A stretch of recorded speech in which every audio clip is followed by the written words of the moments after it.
to imagine all life as you know it stopping instantaneously and every molecule in your body exploding at the speed of light. Total Protonic Reversal. Protonic Reversal. Protonic Reversal with your host, Conan Neutron. Broadcasting from a secret underground lair in Milwaukee, Wisconsin. A gigantic middle finger to everything that is rotten about music, rock and roll, and corporate power. Thing is, though, if you don't laugh, you're going to go on a killing spree with sharpened nails. Confidence of a hero or a fool. I wasn't exactly certain which. Could not be more professional. It's only one I choose to devote my life to.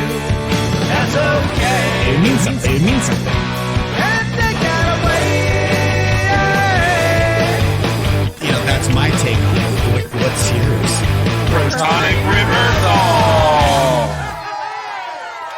That's like a science thing, right? Indeed it is. It is a science thing, a science place. It is a scientific fact.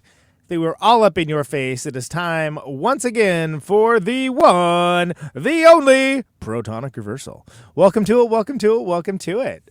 We have it's episode 349. If I was really had my act together, I would have made it 350 to make it a more round number. I don't even know what I'm saying, but I'm very excited for this one. This is a special episode. I used to call these quarantine episodes, but yeah, let's not get into that.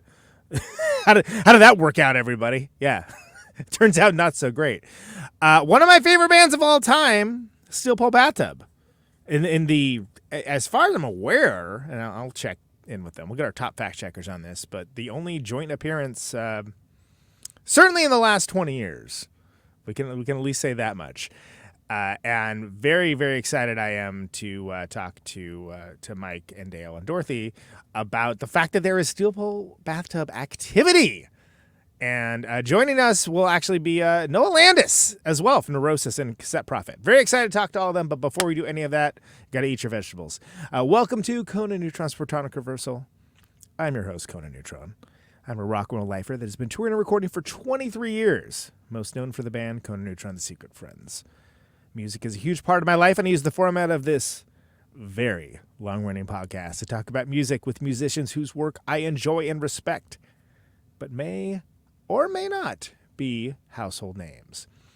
This is episode 349. Now, if this is your first time listening to the show, archives of it are available for free. No ads, no sponsors, no kidding, at ProtonicReversal.com. However, if you want to support the show and get episodes sooner, $1 a month at patreon.com/Protonic Reversal will achieve that goal. If you like the show, even if it's a single episode, please feel free to like, subscribe on your platform of choice, share around the internet, and even leave a review. All that helps people discover the show, beat back the almighty algorithmic overlords, and it's just a darn nice thing to do as well. So there you go. So that was plenty of ado. So without any further ado, let's get down to it with Steel Pole Bathtub. Welcome. And Noah, I guess I don't know if you got jumped in yet or not, but welcome to the show as well. I don't even know where to begin other than the fact that, like, holy moly, it's 2023 and there's a Steel Pole Bathtub show happening. I guess we could start there. That's kind of incredible, right? Let me put the background back on. Okay, there you go. Did I tell you that Kim Coletta totally busted my chops for having too much branding? And then I was like, you know what? She's right. Because it's like, there's like this going there. There's this background, that one. It's like there's so much branding going on. I'm seeing a lot of atoms swirling. Yeah, exactly. But a lot of atoms make the molecule, so it all makes sense. This is profound and fascinating news that this is essentially a celebration of emos that brought this on, right? So and I suppose I need to call on people like a teacher. Mike, as the one who's been on the most, do you want to usher us in with how this came to pass, and we'll kind of go around the table here while I figure out the view. Well, we have been on a thread talking amongst ourselves for a long time, and every now and again, someone will say, "Hey, it's my 50th birthday. Hey, will you guys get back together and play?" Or somebody offers us some festival slot or something.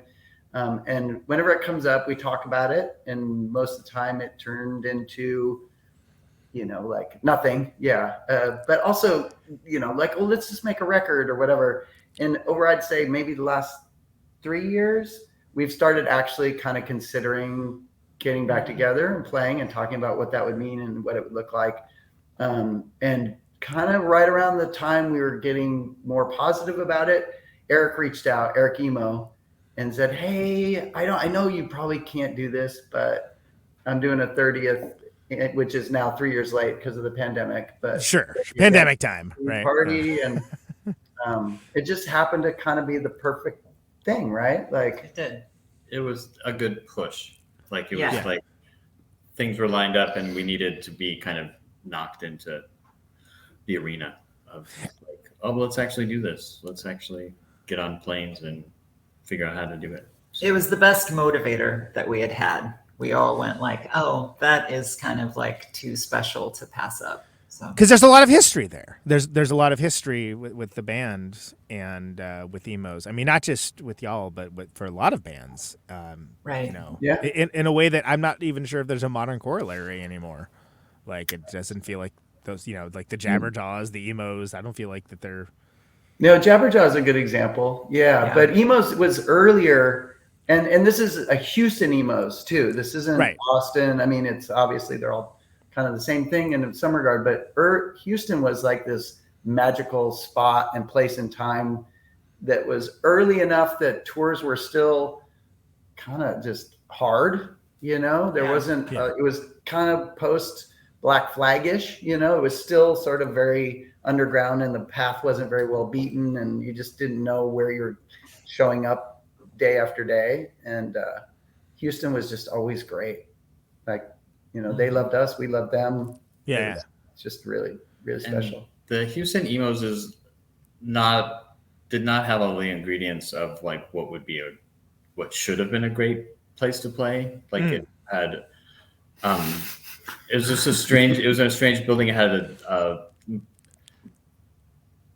death trap of a swimming pool outside where you played that was just filled with nasty water and these strange square permanently lodged in the floor tables that were on the tables bolted to the floor. It was a bizarre place, but it was one of the funnest places to play for some reason. So well, sometimes those freaky locations or locations that are not traditionally considered quality venue attributes can add to the eccentric, we'll call it, nature of some place, and then it's something where you're bringing something to it anyway, to a certain degree. It's you can make any basement a stadium if you're doing it right. Absolutely. Yeah, that's true. Noah, speaking of stadiums, did you guys ever play Emos or all the Emos or? We didn't play. Neurosis didn't play not when I was in the group, didn't play the Houston one, but we played the Austin one several times. And I have memories of it being so hot. So that we're like actually sound checking in our boxer shorts, that kind of thing. And it's still too much somehow. Yeah. Sure is probably a normal thing for bands to do back then. Yeah, that's that kind of goes with the terrain to a certain degree. Mm-hmm. So, of course, for the uninitiated, Noah was in not only the mighty Neurosis, but in Cassette Prophet, which with Mike, which is utterly fantastic. I feel very privileged because I've actually seen you play a few times in multiple iterations, and I'm gonna get to see you play again pretty soon too. Noah, why are you here? Are you my new co-host? Is that what's happening? No, I'm okay with it. I get to be in the band for a minute. I get to be in Simple Bathtub, which is an amazing yes. Thank you for the opportunity, you guys and gals. This has been these are old friends of mine, like Steel Pole Bathtub and Neurosis. Christ on Parade too. Let's not forget Christ on Parade. Yeah, before Neurosis, I was in Christ on Parade, and all three were sort of like playing a lot of shows together, and sort of like, I would say, brother bands in a certain way. Sure. But but more than that, when Stillpool Bathtub actually relocated to San Francisco, we all became really close friends, Right. And that was a time and a place in our world where we were sort of young enough to have a lot of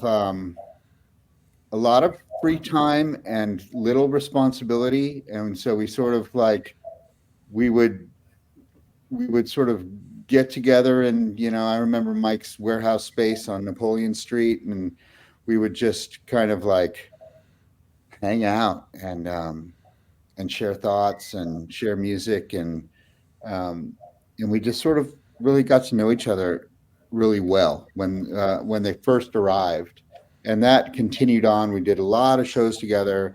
Mike, I was getting into recording, and Mike was a recording enthusiast with more knowledge than I had at the time.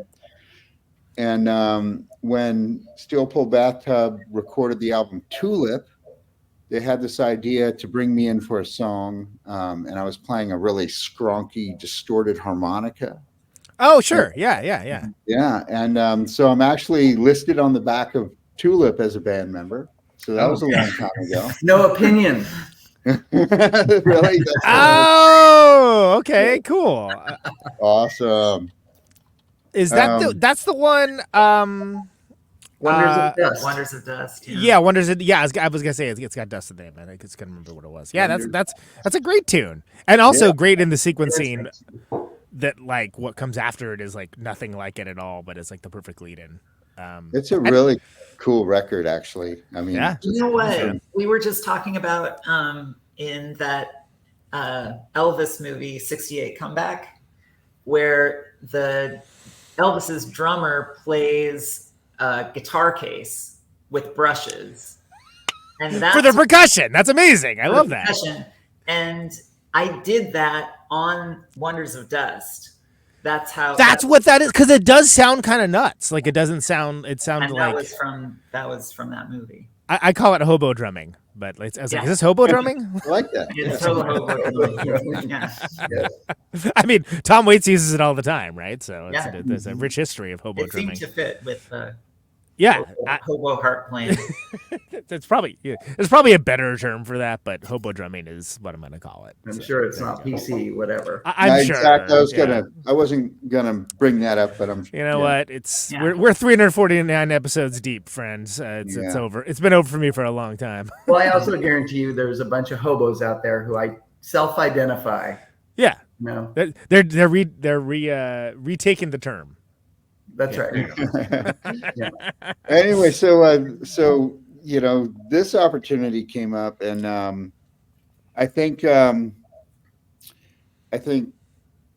three of you had this idea that there was an opportunity here to do something a little bit more with the samples and tapes than you had been able to do live with the cool cassette players and the foot pedals and the like sort of chaotic, you never know what's going to happen, from the old days, but that with my help, maybe we could just push it a little more, and maybe even dial in a few moments that are more like the albums.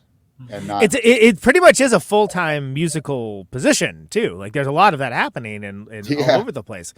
Yeah. And and I think it's interesting that you bring that up, and that's kind of what nobody said anything to me about it, but like that's kind of what I guessed that it was.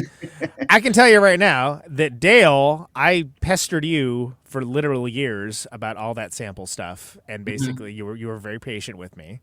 Of like, all right, you want this kind of tape deck, it's this kind of dictation pedal, you get it for $2 at Radio Shack, but the fact of the matter is that even if you wanted to replicate like all of those things, you couldn't do it, because it's like most of like the actual tape decks are any good at it, like the people that knew and grab them, and then the rest of them were just these like trashy ones that have this, and even then, like the fact that you basically have a cassette tape going, that it was always unpredictable, right? There was a certain degree of unpredictability, and for people that listen to these records all the time, like me, you think of certain samples as being just endemic to like as this important part of the song is like the guitar solo or the chorus or whatever, and the idea of like, it's too bad the tape's in a different section.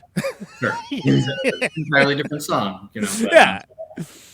So for those that aren't that weren't nerding out in the pre-Web 2.0 sorcery of just pestering people about technology for email, can we get like a little bit of a technological overview of how that was originally sourced and how you guys used it? Because I think that's something that's very unique, and other than, I mean, there's Negative Land, sure, but like I can't think of a lot of like more or less rock bands that really did that. And if I do, I usually compare them to you. Negative Land also used carts. They used like radio technology. Yeah. But so the very first tape deck we got, we found at a yard sale in Seattle. Yeah. And it was, I remember looking at it and Mike said, you can run that with a foot switch. We were like, oh, and it cost like $2. And so it was a reel-to-reel Magnavox dictaphone. And so everything you tried to... When was that? What year was that? That's got to... This would have been 87. Yeah. Okay. I want to set the tone because this technology changes quickly, and it was the summer of 87. I mean, you don't need to get down to the day. It's fine. We were, and so we bought this, and anything you tried to record with it, you had a handheld mic that you turned on and off. It just distorted to, like, beautifully, but like nothing clear. You couldn't clearly record anything, and so we filled it full of all sorts of just attempts at, anything we could think of, just people talking and it just became the thing you used when we had gotten as loud as we could. Then you'd step on this foot switch and this sort of white noise. Yeah. It was almost clear. It was so loud, and it would just kind of cut through. But then we actually got cassette decks that you could actually understand what was on the tape. Once we sort of understood the remote switch, that when you have one of those things with a switch on it, like the little round ones or the square ones, and they have a switch, they have the 2-prong thing, and one prong is just audio, but the little mini prong is just the switch. And so once we understood that, almost all the machines back then had both. All right, sorry, audio listeners, but this is a video only exclusive. We actually have. Oh my goodness! Wow, yeah, look at that. That looks like some real proper science stuff right there. So I decided for this show to go back to.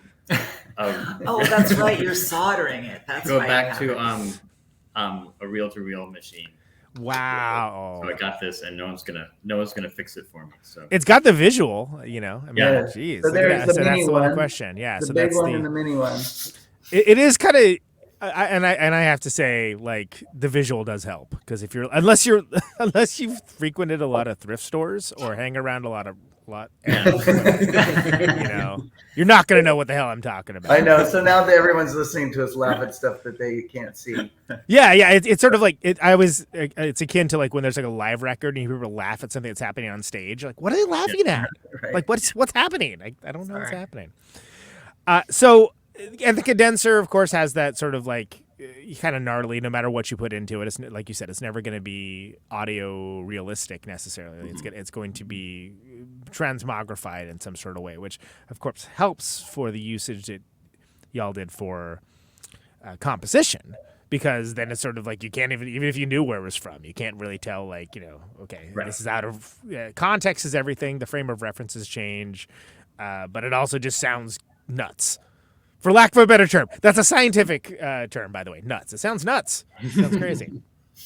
We consider it all fair use, Common, just to be clear. Sure, of course, to be explicitly clear, yeah. So then, live. You don't get to... Again, you end up in a situation where sampling technology didn't exist. Like, it wasn't possible to get, like, a cell phone... And like, I have a sampler on my cell phone, and I have 100,000. That wasn't a thing. So you basically have this piece of equipment that's being utilized for something that's not its intended purpose. No. Maybe that's probably a charitable way to put that, right? And taking it on the road. And we all know that the road is not only can be a harsh mistress, but can be rough on the best of equipment, the most sturdy of equipment. What was the process like with that? What's just keeping things operational? As Noah pulls out the soldering iron for this one, by the way. Yeah. Luckily, at that time, this also would have been in the 80s. It was only 10, 20 years since they'd been out. So you could find replacements fairly. Right. It was much more common to find one if you went to a thrift store. If yours broke, you could possibly go. And so a lot of times you had a backup because you'd found one on tour. And if something broke, then there was one waiting in the wings. And I'm asking this as if you didn't coach me how to do it myself, by the way. Well, this was also the era of Radio Shack. You know, if something went wrong, you get a Radio Shack, get a cable or a adapter, or probably even a split switch, or and they had cheap cassette players too. They usually had the pop. They'd go ka-chunk when you start them, and so that was a bit of a drag. But you could buy a replacement if you needed to. These ones with the remote switch, basically it's in play mode, but it isn't playing it until you hit the switch. And it'll only play as long as you hold it down, but it creates the very quintessential steel pole bathtub sound of the swoosh, the whoosh. Yeah. I don't even know how to describe it, but it's that. So that's fun. Yeah, that's the what is there an official term for that? The squash? I think Noah just coined it. Yeah. Okay, there you go. Well, and it's notable too because this is also there was a time period where before they learned how to, hey, if we build them real cheap, those have to buy a new one every year. So like the older ones, they would actually be relatively hardy. Again, not necessarily made for going on the road with a rock band, but relatively. But hardy. They're pretty solid, like pieces of. They were considered high fidelity. So right, exactly. It's like these audiophiles listening to their audiophile formats, and then and also, Conan, in those days, it was just us in a van, and so going on tour without a soldering iron was suicide. Like whether you're replacing a pot in your guitar or whatever, you kind of had to be able to self-manage your gear. Or Dorothy with her hardware, like all those different types of problems came up, and you just had to fix them. You had to have the kit. You had to have like the sack of like spare whatever. You can. What is this? I don't know. We might need it. Yeah, of my clothes from last week. Right. Yeah. Dorothy, how long has it been since you've been drumming? Because you haven't kept up on it as much as. No, I haven't been in any bands or done any projects or anything like that this whole time. So officially, we played 15 years ago. Yeah. And I can't really remember much of our practicing regimen, but it was short. Up in Seattle, right? Yeah, that was short. And then we had a show in Portland, and that was that. But probably for 10 years before that, maybe 6 years. Because we played the Neurosis festival. Right. Which I was there for that one. Yeah. Yeah. Mm-hmm. So in all that time, I lent Dale a guitar, and the string broke immediately on the first song, and I've never felt more mortified. No, it worked. I was just like, this is an actual nightmare. But anyway. The reason why I bring it up is because drums are physically demanding, and if you're not playing with some degree of regularity, there's a bigger ramp up period for a lot of folks. I know, especially at this age. I might sure also add that 19, right? That ramp is even longer. 22. But it's been super hard super rewarding at the same time. And I'm getting there. Well, it's got to be cathartic too, right? Because you're whacking things. So it's amazing. It's one of those things you don't realize how much you miss it until you start doing it again. And yeah.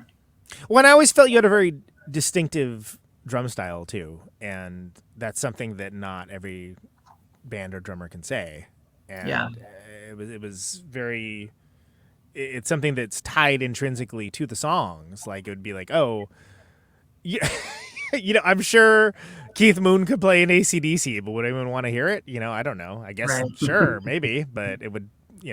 Meanwhile, Phil Rudd and the Who would be like, okay, yeah, I'd hear that. That'd be interesting. Like somebody not going ape shit every 5 seconds. Okay, cool.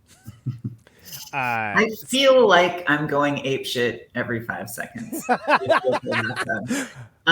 Which I am a fan of, going ape shit every 5 seconds. I wouldn't say that's untrue. Right. Yeah. It makes it, it's demanding. It's way more demanding. And there have been times when I thought, could I be a drummer for another band or in another project? Right. But I already have been. Like I was in bands before Steel Pool Bathtub and Mr. Ep, right? That was Mr. Ep and some other ones that nobody knows about. Straight Face. Fine, Straight Face. So in any case, it's I don't know where I was going with that at all, but it's been like today, every practice has been better than the last.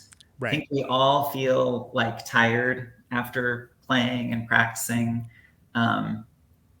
So I can't complain about it. It's been hugely rewarding. Really cool. It's feeling really good. There's an aspect to it that obviously we're older and we haven't been on tour for 10 years. So that's different. But it also feels like the second we started playing, it was just like no time had passed, kind of. Sure. Well, that's why I was going to ask, was that if when you get down to it, right? When you're like, is it just snap back in, or do you have certain like, oh wow, how long does it do that for? Like moments, like sometimes. There's a lot of that. It goes away pretty fast. Yeah. There's more like, for me, there was more of like, my body can't do what my brain knows or what my brain wants to do. So that connecting those two has been the most challenging part, I guess. Yeah, it does. It almost seems like Dale put it when we were first starting. It's like you need to get your fingers or hand or whatever close enough to the area that it's supposed to be in, and then it just goes. But it's like there's some lead parts where I'm like, what? I can't quite hear it because it's so weird. And then I am just trying to get, and it's like, if your fingers aren't close enough, they won't snap into place. Right. Know? The muscle memory. Sure. Yeah. Things that are just, I can clearly transcribe or whatever, that's easy. But the ones that are like, I can't, there was some physical thing I was doing, Yeah. But it's kind of remarkable. I mean, there's already songs where I am playing, singing, and pushing foot switches, and the song gets done, and I'm like, I don't even remember doing it. Exactly, because it's the routine. It's the thing that you're doing. So many times over the years that it just kind of clicks in. And then you're making the genuflections in front of the appropriate altars. Nice. Well, I think back to, there's a Glenn Campbell documentary that's about his later years in life, where he has pretty bad Alzheimer's, and he's going on tour with his whole family in the band. His whole family's playing with him, and they have to have a teleprompter for him to remember the lyrics, which is just harrowing and troubling. But he never misses any of the guitar solos, all of them, 100% of the time. And it's crazy because if you watch the footage, you see him kind of oh, he's it's a bad night for him. He's not doing so great. And then you see him rip, and you're like, wow, oh, that's excellent. That's so cool. Yeah, it's a really cool documentary. It's a bummer, but it's a really cool documentary. I've seen that on and not clicked, because I'm just kind of I don't think I'm ready for that. You mean the uplifting topic of Alzheimer's? Yeah, exactly. And then he gets his family like all around him, like having to deal with it and slowly watch their father, lose himself. Yeah, it's real cheery. So make sure you have something uplifting afterwards. But I highly recommend it. It's cool. He did make that cool record where all those people wrote songs for him. And yes, that was at the very end. It was like you could tell that he wasn't maybe at the top of his game, or you could tell that he was going through a difficult time. But it's still like they're beautiful songs, and they're like. It kind of gets into some of that as well, and it's I love that. It's almost like you kind of wish more of that kind of stuff would happen, right? Like another episode of this show, I was talking about like how great it would be if like Bob Dylan had like Zach Hill from Hella play drums for him on a record or something. Something just like what? Why not? Why not? Yeah. Why not? I mean, I guess Metallica and Lou Reed made that record, right? And didn't Kelly Deal join Proto Martyr or something? Yeah, right. It's like what? Like that's awesome. I don't know what that would sound like, but I'm all for it. There needs to be more mixing it up. Exactly, cross pollination, things like that. So anyway, whatever. I don't even know where I'm going with all this. Noah, coming at this from a place of a compatriot, fellow traveler, and fan, what's it like getting in the mix here? Obviously, you and Mike have done a bunch of stuff together, and you are very familiar with the band, and you know what you like from the band as well. Like, are you coming at this like scientifically? Is this more of a feel thing? What's the scene, Jelly Bean? Well, first I would say that I'm uniquely qualified to fill this role because of all. This is not a job interview, to be clear. This is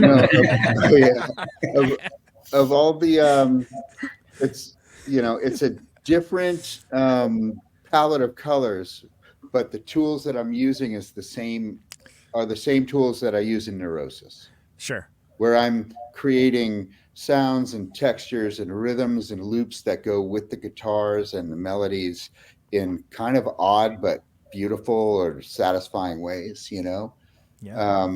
And also something that I've always been sort of open to and welcoming and looking for is something I call accidental beauty, right? So when you throw a sound at something and a particular thing comes out at a particular time when we're practicing these songs, like this weekend, and it was like, wow, that worked really well. Well, that was off the foot switch and the cassette player, so that's never going to happen again. Right.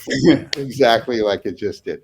But that's the kind of thing that now I have the ability to sample something, lift it out of its original context, stick it on a key, and pitch it down, flip it backwards, whatever it is.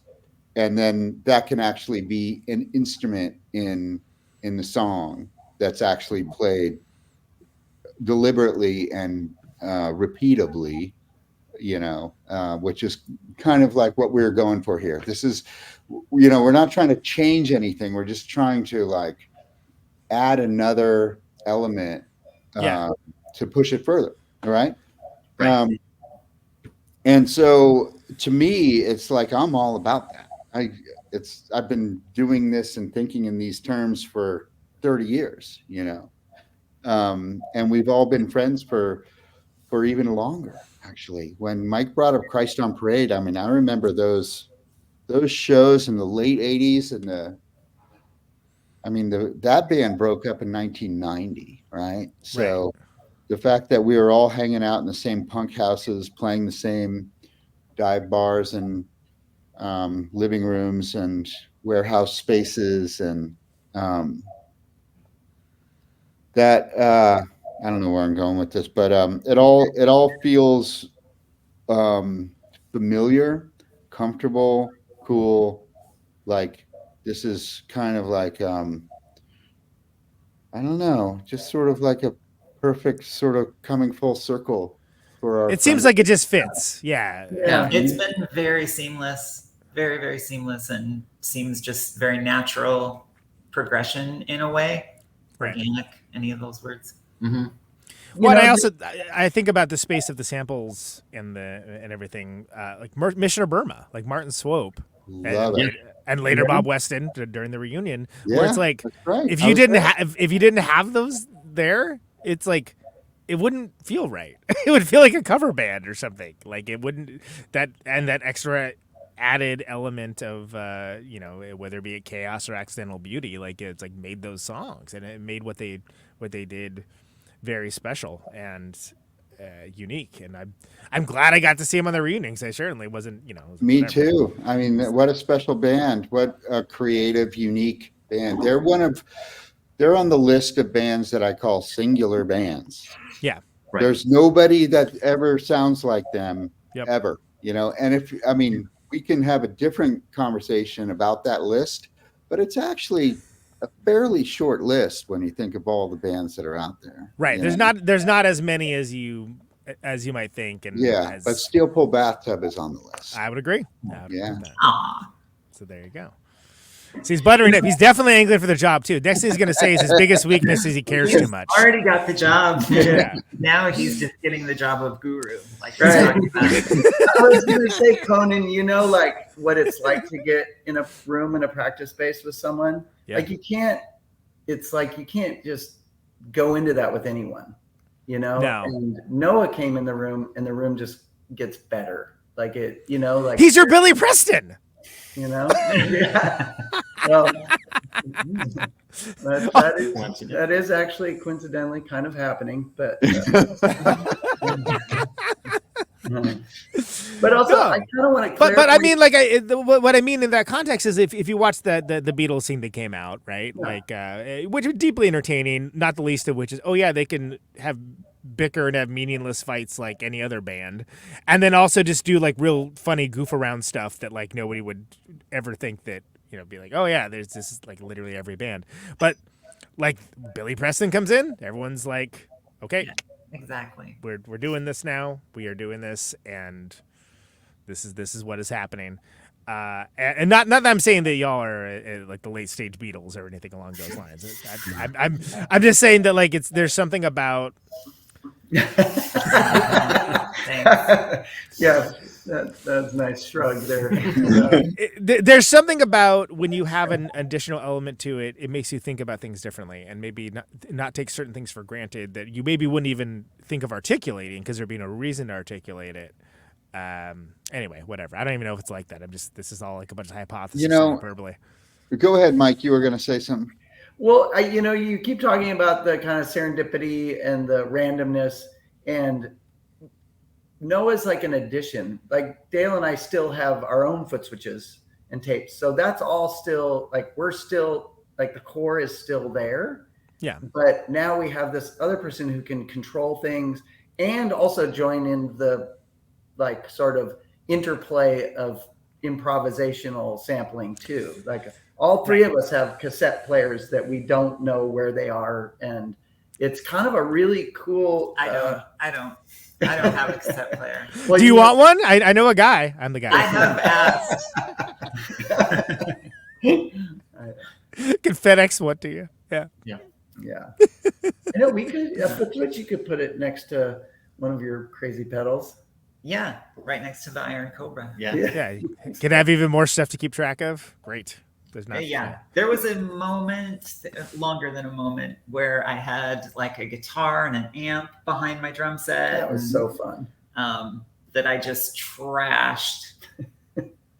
that was really fun. Mm-hmm. But a drum set is enough to like cart around. I wasn't gonna do a guitar. That's a lot. And amp and get strings. You have strings. What are strings? Yeah. Terrible. Soldering iron. What's that? Yeah. Well, and I'm always, whatever. Like I can play drums as well as I call it the drunk person at a party drumming, and the fact that a drunk person at a party that hears you drum thinks that you're good, and it's like no, I'm not. You're just wasted. You're very drunk.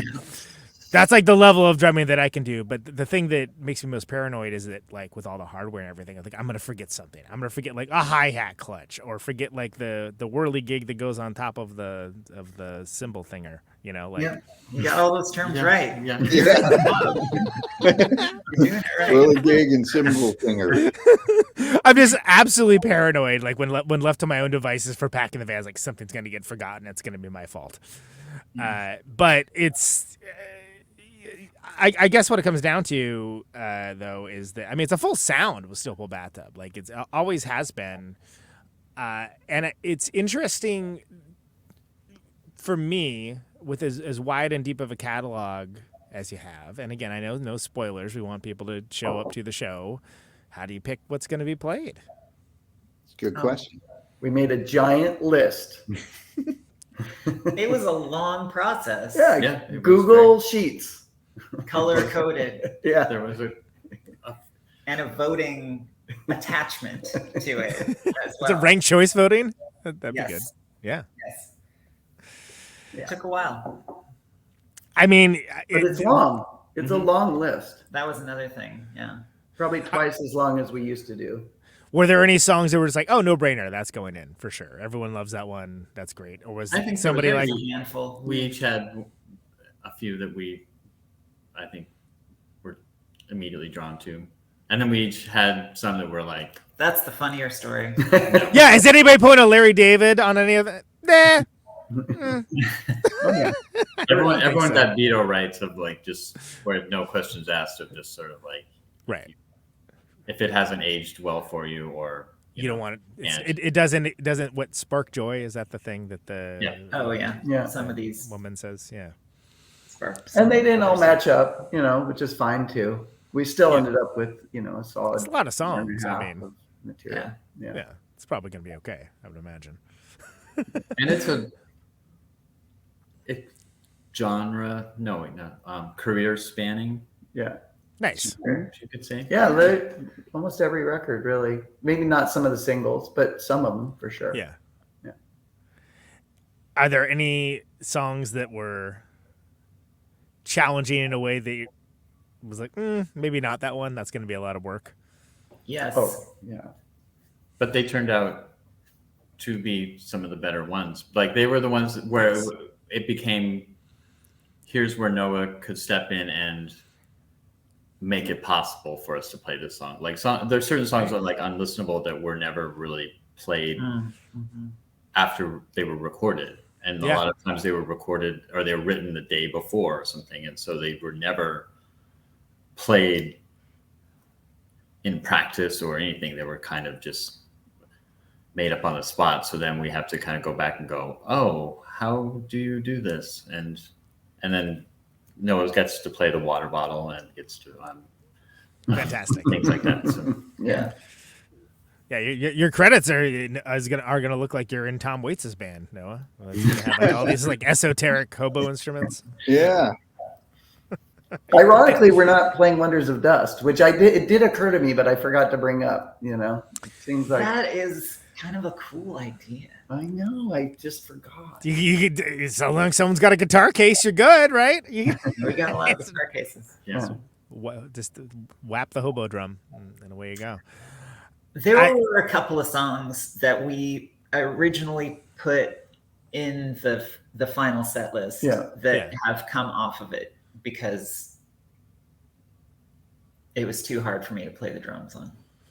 But to be fair, that one you could barely do like when we recorded it. When I recorded it, it was like once it was on tape, I was like, we're done. We're done. I'm not Never again. Yeah. Better. It's just fine, and it will remain fine forever.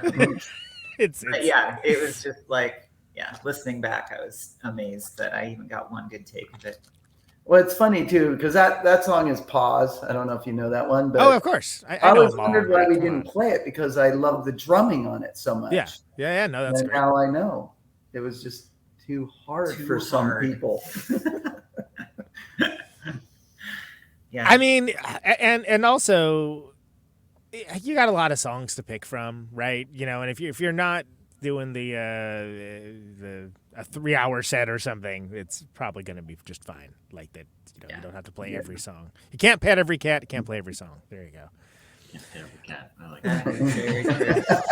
Very true. It's the sad truth of the world, unfortunately. Yeah. Do you think that, like, was there a temptation to, like, try something new with everything, or is it just kind of like, let's hold the angle and do what we want to do from the catalog, which is deep and vast? That was part of the 3-year conversation, I'd say. You know, and I think what it came down to, I'm speaking for myself, but what it seemed like is we always talked about doing something new instead, but then we weren't really a band. We weren't actively like playing, rock shows individually. We hadn't played together in 15 years. So the idea of doing something new seemed really unrealistic, right? Like to just go into studio, we probably would make something cool, but it wouldn't be a band. It would just be an art thing. Project. And so the idea is to come together as a band, learn all these songs over, give some people the satisfaction of seeing a lot of this material that maybe they've never seen. And then once we're a band, then we can start looking at doing new stuff. It also felt like doing the songs that are from Unlistenable were kind of like doing new songs to me. Yeah. Because you never really got the chance to do them. Yeah, exactly. Sure. Yeah. And they're really cool songs too. So it was, and different, I think, than the rest of the. Definitely. Like there's a through line through it, but they definitely hit a little different. And also, I mean, there's a bunch of people that never got the chance to see you play ever, any album, right? That are big fans because of the internet. And I mean, I lived in the Bay Area. I didn't get to see y'all as much as I would have liked. And that's largely due to the fact I was too young. A problem I no longer have, by the way. But, I'm just thinking about, there's when talking about creating something new. I love that Novex record. That Novex record is great. Oh. Like I think like maybe me and like 7 other people have it, but like whatever. It's awesome. I have a box of them if anyone wants. I'm pretty sure I have 3 boxes. Yeah, I've got a box too. Copy still available. Exactly. Yes. Yeah. But all the various related Milk Cult, all the various related Steel Pole Bathtub expanded universe of music. It all seems to have a unique identifier, for sure. But like it's not. There's a common genome. That's the same phylum and species, if not subspecies. Yeah, I just dug up all the old multi-track tapes so that we could kind of pull some samples out that I couldn't find on my billion cassette tapes for some reason. And I was kind of amazed at how late a lot of the Milk Cult stuff was. Like Project M13 was 97 or something. Like it was well after Steel Pole Bathtub. And so it's kind of interesting. Like my memory doesn't, like I don't think of it as being something that we continued, but apparently it was. Get that grant from the French government, you got to, Yeah.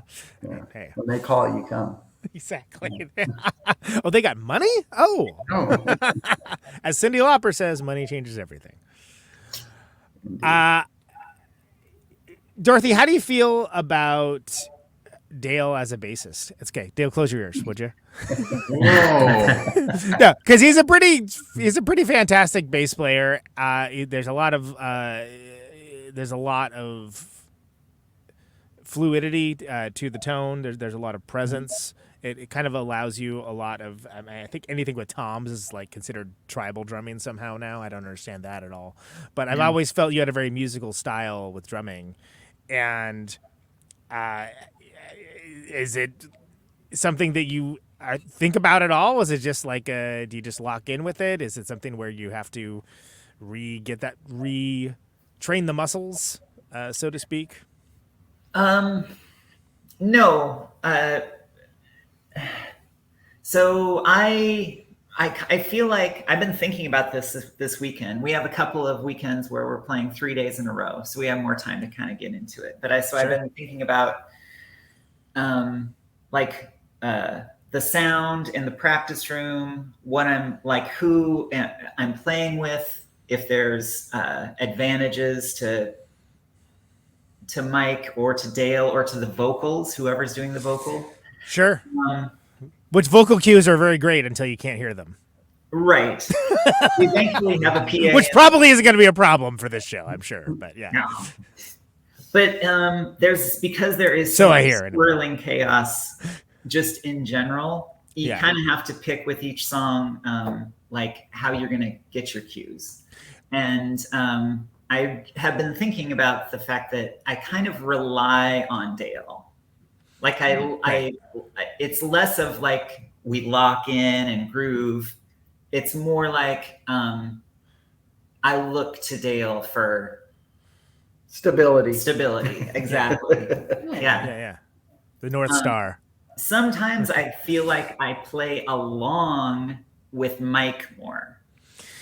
Sure. And I don't know exactly how this works because I think it's supposed to be something like the other way around. But but yeah, if I'm lost or just a little off kilter, then I'm listening for Dale. When I'm kind of lost in the moment, I find and it's flowing and everything, I feel like I'm playing along with the guitar. I don't know why. Interesting. Yeah. You can unplug your ears now, Dale. Oh, okay. You didn't hear any of that? Well, also, I mean, at the same time, we're not a band where Dale's playing along with the kick drum. No. It's everybody's always has their own independent kind of, non-Euclidean geometry path to where they're going is how it seems. And the thing that always got me with the band is that it seems like some of those cues would be very challenging to re-engineer if you didn't just, this is the part that I change on, or this is the part that this goes there, or whatever, rather than just being like kind of like lost in the moment of what the hell's happening, like, and then okay, looks like my hands know what to do, press subverted. Yeah, I think also one advantage of not playing for the last 20 years or so is that I am a better listener now than I was. I think I just played through, pretty rigidly in the past compared to now.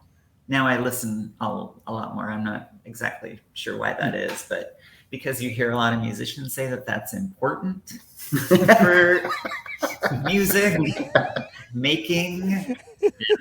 But that's probably. I hear a lot of musicians say that it's important to listen. I don't know. Have you heard about this, Paul? Yeah, people that are on stage. Well, Conan, when we kind of were talking with, like, we decided to do this and we were communicating over the internet, Dale pointed us, we were talking about, there was a show at the Kennel Club where Dorothy chopped up some Sesame Street cartoons and projected them on a screen behind us. And Dale found some YouTube video of it. And I watched it and I was like, okay, there's cartoons. But then I watched us and, we're in our prime. Like we were running hot. Like I had so much, I wish that kind of in retrospect, I wish I hadn't jumped around so much, but it was like just insane amounts of energy. We had cut 3 songs up that normally we would have played full length and jammed them together. And we were going full speed, not looking at each other, complete noise improvisations all over the thing. And yet like I would have my back turned and we would hit a change like right together out of an improvisation. I mean, I was even just kind of like, what the fuck? How does that even work? Like how, and that's that thing of being in a band that you play together all the time and you kind of have this language, It's almost telepathy in a way. Like you just kind of know. And I was really worried that we're not going to be able to accomplish that show. Like that was like 25-year-old us or whatever it was. But at the same time, that language still totally exists. Sure. And Dorothy will do this little thing and I'll be like, oh, okay, I know we're like, 3 paradiddles from the next section or. It's not a paradiddle. Everybody says paradiddle. I love that word. It sounds funny. What? 3 flibbity widgets away. Exactly. Use the correct term, please, Mike. Thank you. I'm sorry. No, but absolutely. When I watched that footage, I was like, I don't know if we can get to there. Right. And maybe that's not so important. But you shouldn't. You shouldn't try to get to there because you're not the same people that you were, and you are coming at this from where you're at now, but still honoring the songs in such a way that you're being thoughtful about it. It's like look. This is gonna sound like a weird analogy. I like a lot of the Rocky movies, but the one that one of the ones I like the best is Rocky Balboa, which is the one that actually is the last Rocky movie, not the and it's just called Rocky Balboa. But the whole point of it is that like it's straining credulity that he even should be boxing in the first place, and it's like a really contrived series of events that gets him to do this. But I think it is akin to being an artist because he has to train differently, just because his body literally cannot do certain things that he used to be able to do, but he finds ways to make use of the strengths that he has to do the thing for that one. Anyway, that's a story about a Rocky movie, but I think that's it's attributable. A perfect band for that. Yeah. Yeah, it's attributable to something like what you guys are doing, which is that it's not it's not the going to be the same, and you shouldn't try. It would be annoying for it to try to be the same, because how would it be the same? Because you're not out on tour like vast majority of the year playing every night. It's not, it's years, it's decades later. Like how many, we've had at least one mundane apocalypse since then, like it would be, you're not doing a cover band. You're being an active band. And one of the things I always appreciate about Simple Bathtub is that you would grow and change between each record, and it would be like, oh wow, I didn't see that coming. Wonders of Dust. I didn't see that coming when that came in. I was like, oh, this is great. Myrna Loy was like, oh, what's happening? This is badass. I love it. But if you only know like Lurch, you might be like, what? Like, what is this? What's it? Because you're not seeing what everything that like happened in between, and the spin up and the lead up towards that. And I think it's the difference between being an act, like a Las Vegas style act on whatever level that happens to be, if not like a full on Vegas stage show, and being a band, which is a active creative energy. Anyway, I'm just soapboxing now. Sorry, you don't need to hear me opine. We're trying for the latter, right? Yeah, it seems. It would be surprising to me if it's like, I don't know what it would, but Boner Records, showcase 9 p.m. and 11 p.m., with Carrot Top as the host, like whatever. It's very, very, very Devo concept in of itself. I'd be curious, going back with the material, are you actually going back and listening to the records a lot as well, and discovering those and looking at what has been done in the past? Yeah. So we kind of like, I listen to pretty much everything. I have issues. I can't, for some reason, Butterfly Love, I can't go there. It really sounds so wrong. Like it's when my friend Jim described it like, it's like was the first time you were really in a recording studio, and then you go to hear it, and what it sounded like in the room and in your head, and then you hear the tape, and it's like a funhouse mirror or something. It just was like, what? Sure. This is all, and I still never shook that from that record of just like, that's why I like Lurch so much, is it sounded like what we sounded like in the room, and it was like, oh, okay, this is actually possible to catch this, but. But yeah, listening to pretty much everything, and from it's completely an age thing of just like having an actual perspective on it and not distance. You have enough distance you can hear it as music, right? Yeah, and not be kind of a fan of it, and like fan of the guitar playing and a fan of the drumming, and just being like, yeah, that's an amazing guitar riff, enjoy it on this level that it's not. It kind of loses some of the emotional trappings that were tied to it. You can actually just hear it as like a song and judge it on that merit, instead of like, oh God, what was going on when this kind of psychically linked to this recording, you know. Sure. What trauma or drama or whatever was happening at that moment in time, or like even worse, where you're like, oh yeah, that was the take we settled on. That's right, I remember. You know, in the 24-hour period you didn't sleep and made the record. You know? Yeah, exactly. Like, oh yeah, that's right. Yeah. Exactly. Do you find? Well, okay, so then this will be interesting. I can ask each one of you this. What have you favored any specific record, or like kind of found something in any of the specific records that maybe you hadn't before? And that would be something I'd like to hear from all of you. Dorothy, why don't you start with that? This is going to sound super typical, but it was the last record that we made. I get it. Like everybody says that, but yeah, that is like, it's like a diamond in the rough. It's got that sound that it's like unfinished, or it's a plan for another record. And it's just, I love that about it.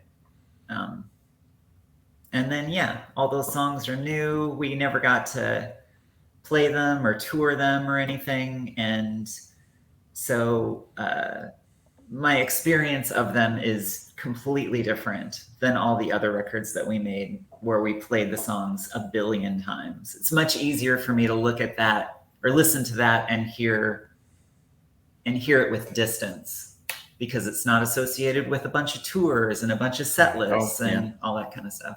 Yeah, absolutely. So. There's some solid bangers in there too. I mean, it's a shame it never had its day in the sun at the time, but I mean, that was such a treat when that came out. It was like, oh, this is mental. This is great. I don't like, but also I could also see where, maybe someone was like, this is not commercially viable. No, yeah, absolutely. You're right about that. It's not. Flash made a good choice. Yeah, exactly. Dale, how about you? How about? I agree not to, but also the record that surprised me was the Scars from Falling Down. Yeah. I think just a lot of things kind of clouded that experience, just when it was done, that it kind of, when the dust settled, it seemed like, these people weren't happy with our record. And, and I listened to it and go like, dang, there's some, I think of our best songs are on that record. It may not be our best record, but like some of the best songs we ever did, I think, are on that. Yeah, it's like 500 Club, Twist, Conversation. There's a bunch of great tunes on there. Yeah, that's. Yeah. I think I told Mike when he was on the show last that when I would go to the actual 500 Club in San Francisco, it would start playing in my head immediately upon seeing the song. Every single time. Still does to this day, although it's been a while since I've seen it. So, Mike, 500 Club's still there? Last time, I was gonna say.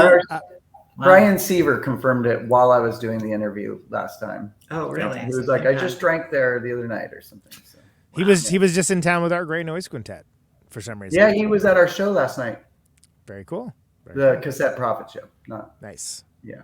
Oh yeah, I think he delayed going back to see that. That's right. That's great. Yeah, he drove special or something. I don't know. Yeah. That was with Tom's other new band, not Antler Family, but Suboptics. Yeah.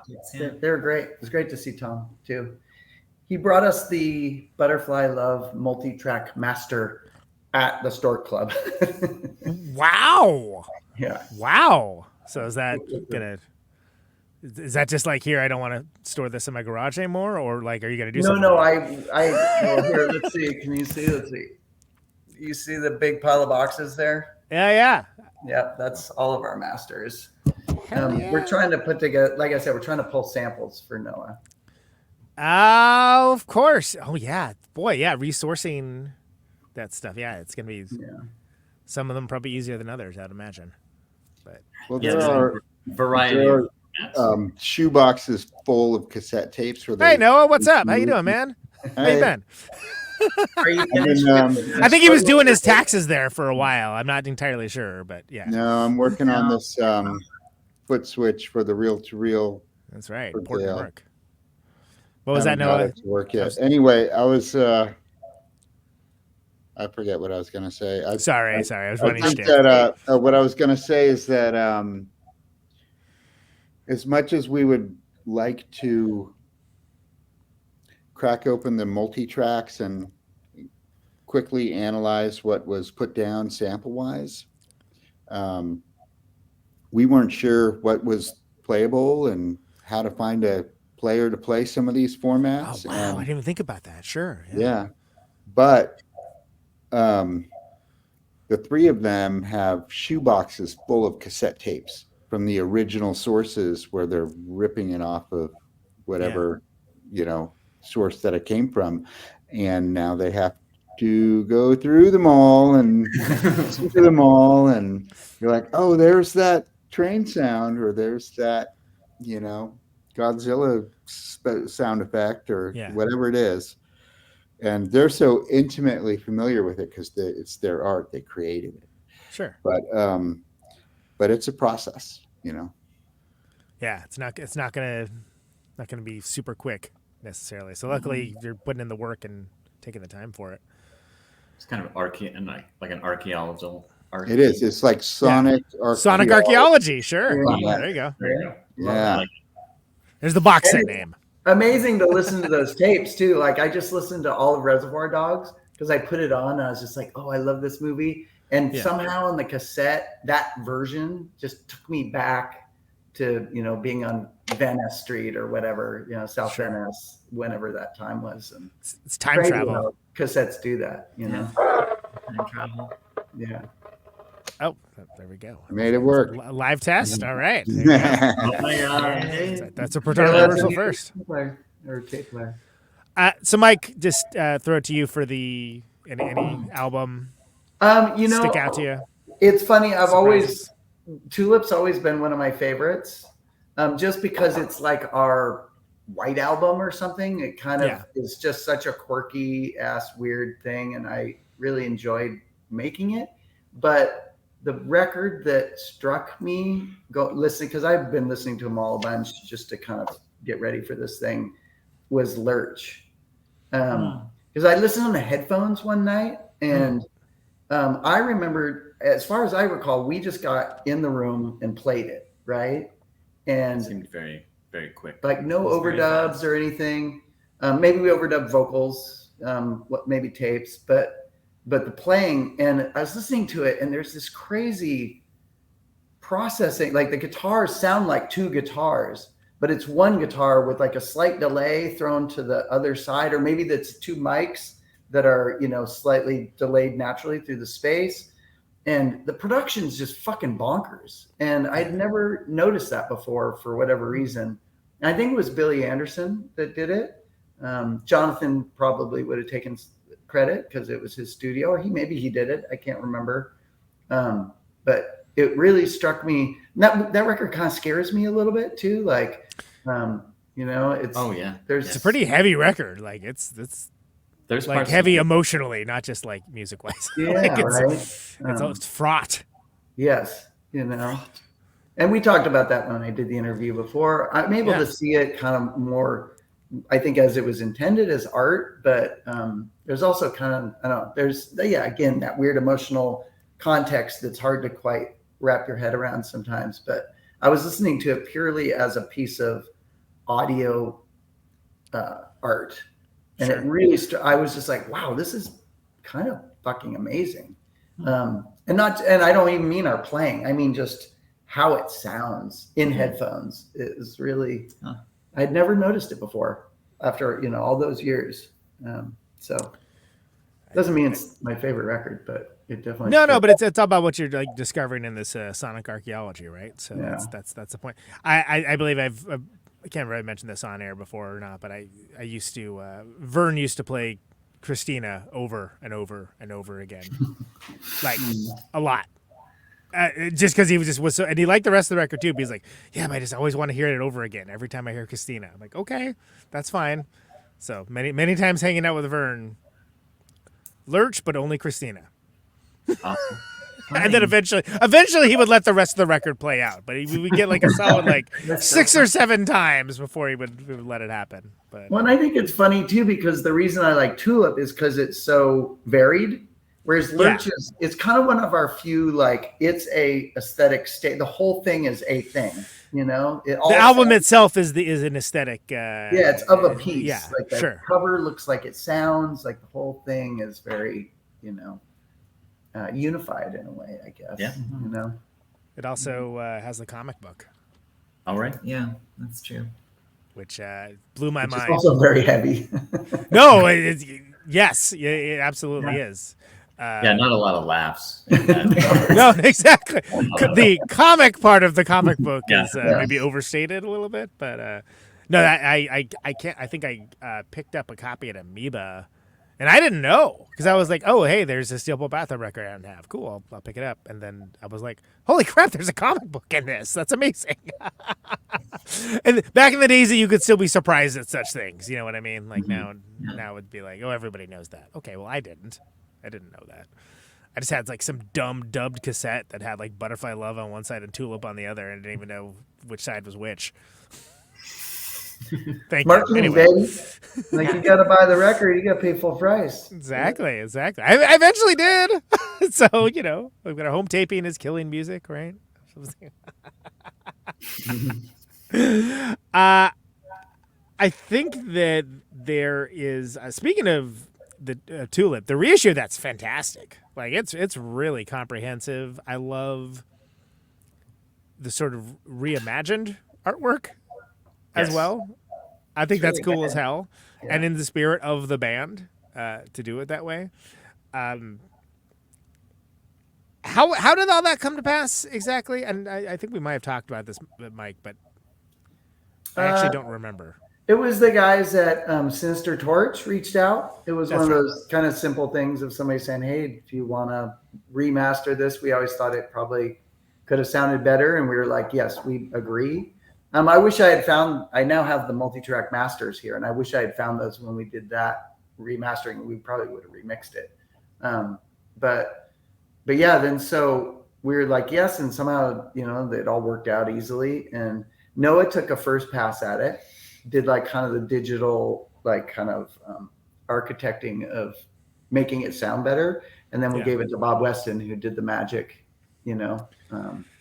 And pretty good, that guy. Which is hard to do without getting the original multi-tracks. You know what I mean? Like he pulled out a lot of both of them pulled out a lot of the best parts somehow without destroying it. You know? Well, I remember hearing the reissue versus hearing the original, and it was a pretty notable difference without it being like appreciably like a different mix or anything. Like it was like it just sounded more comprehensive and full. That's what Bob does. He's just really good. He's very careful. He cares a lot about the original, what was special about what the original thing had in it.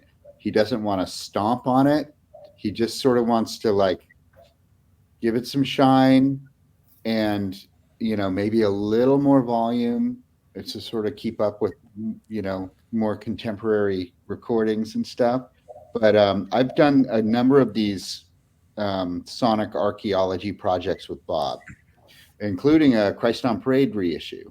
Nice. Recordings. Nice. And he was so careful and so respectful of what was there that I was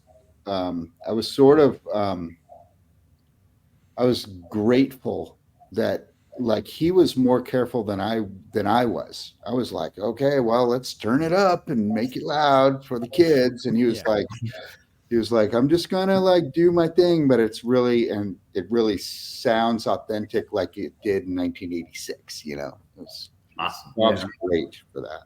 Yeah. So he earned my loyalty as far as a client. You know.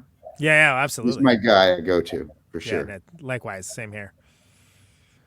So you got these multi-tracks, right? Any plans for any of the reissues for any of the other stuff? I don't know. We'll see. You know, now that we're active, I started looking and it's like, oh, there's a lot of stuff you can't get anywhere really. And we do have a lot of the vinyl just in boxes. So we'll probably move some of that at some point. but also making a lot of it available like on Bandcamp or, Yeah, I mean, because again, even just because it exists doesn't mean people know they can get it. Yeah. I mean, that's. And we'll probably listen to it. Like we did 24 track demos of all of Scars from Falling Down that I remember as being really like good. And in some ways, but those things where you do it once and it's like kind of has this feel, and then you do it again and it's maybe better, but it's different. And so it'll be interesting to listen. It's more skillful and somehow worse at the same time. Yeah. Maybe less like it doesn't have that same like immediacy that's going to happen from the first time you. Something. Exactly. So who knows? Maybe some of that stuff will come out. We'll see. We haven't really talked about it much. That'd be fascinating to hear because I think I haven't heard it since we made it. Yeah. Like there was never a copy. I never had a copy that I can remember or anything. It's like we recorded for this reason, and then once we went in to make the record, I kind of forgot all about that we had already recorded it. And I have no memory of it whatsoever. Making it? No, she doesn't remember even making it. No. Yeah, it was with Eric at what was the? It's now Studio SQ. Noah, I forget. It's El Studio, run by Phil and Phil. Phil Manley and Phil Becker. Yeah. But this was like 30 years ago, or 25 years ago. So it was. Where was it? Down on Gerald Street. It was just down the street from the Owner Warehouse. It's where we did the Mud Women thing. Oh, yeah. Okay. Right. What was that called? No, it was. What was it called back in the day? It was like next door to Rough Trade or across the street from Rough Trade. No, it's in the big, the side street with all the roll-ups. Mm-hmm. It's in there. Wow. And it's now El Studio, but it was a big room, had a control room at the back. Anyway, I can't remember what it was called, but. But yeah, we just went in 2 days probably, and yeah, super fast. Knocked it out. I just remember it having, like you said, that immediacy. Yeah, that before it all got polished. Not away, but I think that's part of what I like about Unlistenable too. Yeah, it has that quality. Oh yeah, it's got jagged edges all over the place. You got to careful not to cut yourself if you're carrying it. Fair enough. Yeah, I mean, half that was recorded in my living room in my apartment. Yeah. Yeah. Right. And it's definitely a statement, And for the true heads, it's a great one. But again, if you're thinking, I wish we'd gotten to actually make that record. Although I kind of like that we didn't try and redo it. Yeah. Yeah, it's a good indication of like if we had continued, like how different the direction might have gone. Yeah. Maybe. Yeah, I mean that's why it was such a I was devastated in a way when I believed in that record so much, or just what was happening and what it just seemed like we turned this creative corner and it was like anything's possible, and every time we went to record there was no lack of ideas, and it was just, and so I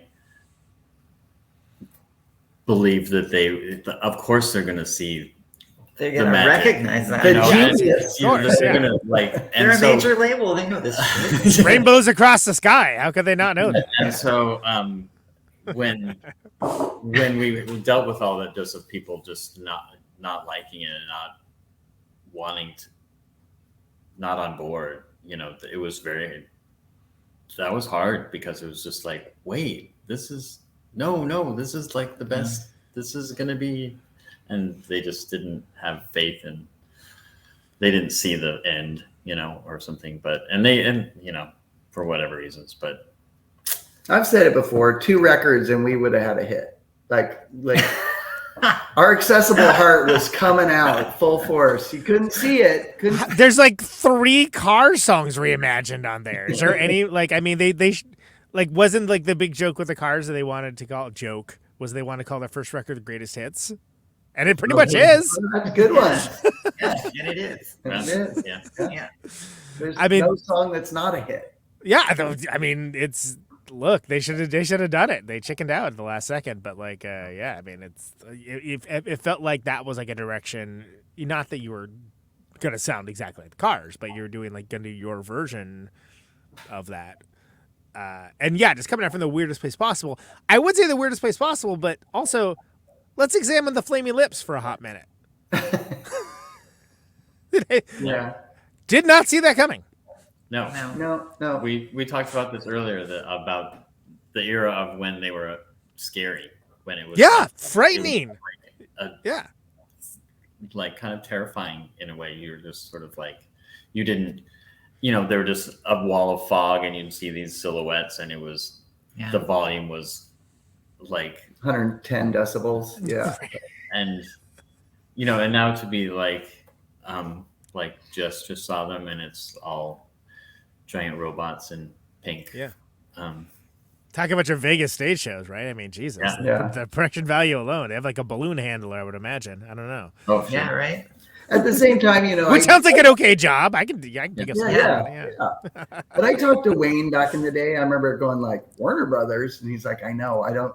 And I remember him at one point saying like, we have somebody who loves us in the company, and that's the only reason that this is like we're able to last, through those first few records. Mm-hmm. That it was just like there was somebody there who was just like, no, we have to keep these guys, and it worked out.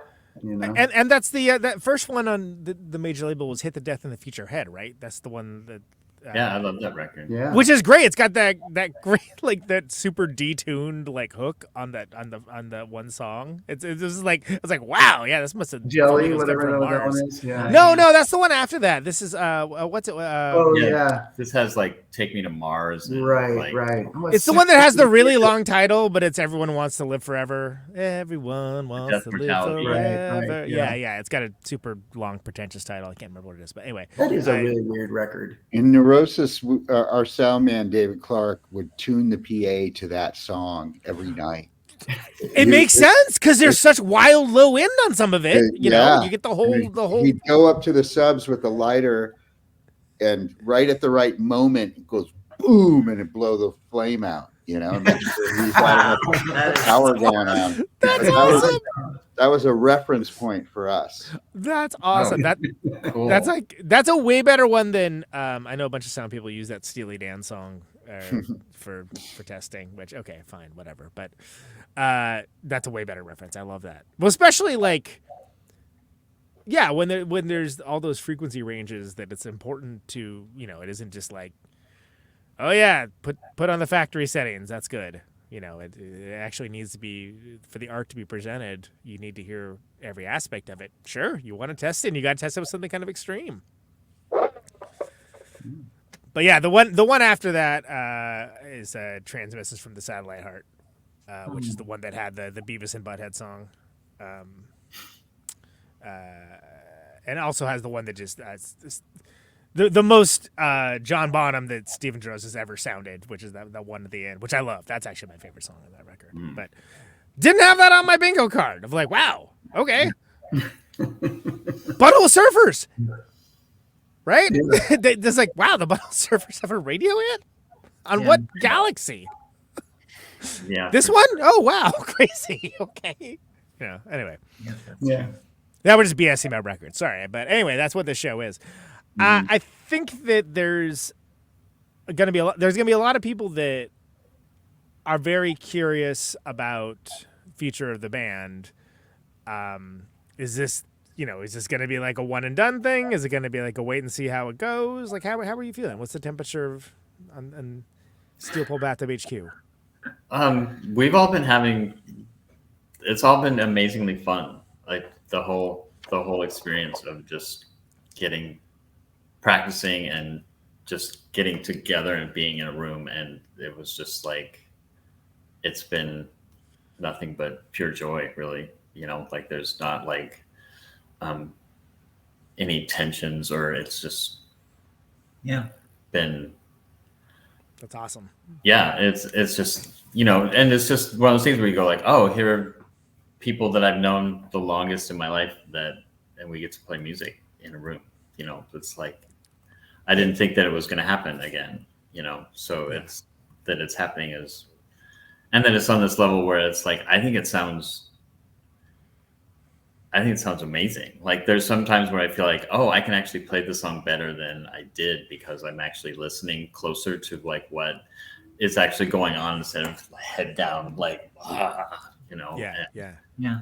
Where you listen to the recordings, you go like, oh, I'm kind of missing a chance to really lift this up in a way, or by changing things a little bit, you know. But so I think the whole thing grew really organically out of the three of us just reconnecting as friends first. Sure. Which was the level of connection that we had for a few years before the idea even came up. So reconnecting as friends took, you know, quite a long time in order to get to this spot. Yeah. And so I would be surprised if it didn't continue past this. That's excellent. Yeah. I mean, I think, you know, the amazing thing is, and we were talking about this a little bit today, but all those years of touring and just endless touring and playing all the time, and, you know, sort of the milieu of being in San Francisco and all the friends and all that was amazing. Like there's nothing you can't have. It's like going to war or something, you know, like you come back and these are your like people you love so deeply in a way that nobody can experience the same thing. But on the flip side, we were young. Touring was hard. You know, we kind of had the Rollins. I mean, we were really that kind of post SST era touring. And I don't know that it was super healthy. No. Ultimately, mentally, like, you know, can you believe it? Turns out that this is a new breaking news. May not be actually healthy for your psyche and or physical health. Yeah. And so now, like, we're all, I mean, you know, besides being adults, mature adults, which is, I don't even know that that's true. I didn't say it, to be clear. I know. Well, I just, you know, I had to put that out there. But I think we're all in a much better place to make music than maybe we were. Like, we're not as, you know, crazy, gung-ho, energetic. But I think we're, you know, just in a better place overall as a group of people. Yes. You know, to do that. So that's true.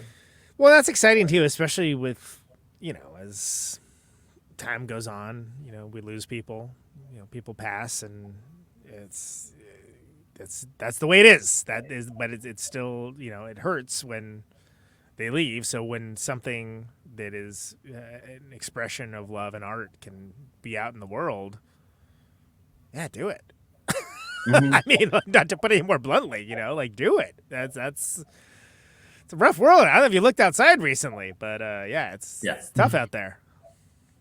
So I think that's lovely. I mean, I'm still researching if I have the means to get down to Texas or not. I'm not sure if I know the answer to that, but the answer is probably not. But you never know.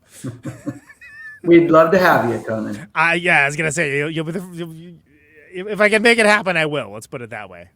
But I would like to see it. Also, like that's a great show. You got Pinkus is Honky's playing, right? Mm-hmm. It's great. You know, that's if you're a fan of ZZ Top.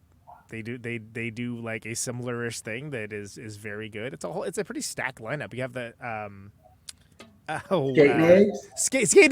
Yeah. Thank you. I was like, it's kind of like, we just got friended by Tex Gibson, who I don't know if you know skateboarding, but that guy is a monster back in the day. Like, I was just like, holy fuck. Yeah, we both geeked out on that.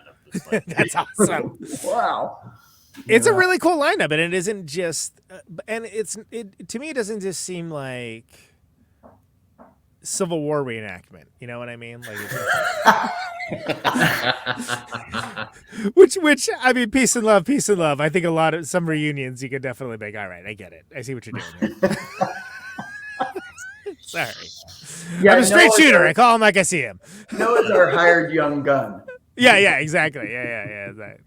exactly. You could be like the guy playing all the guitar leads in the back. That Right. I know, I was just talking to someone. Didn't Fear just play? I think at the Great American or something. Like last time I saw Fear, it was Leaving and 4 guys who were 22. You know? Yeah, Leaving and the Sesh Bros. Totally. Yeah. Did you go to that show, Noah?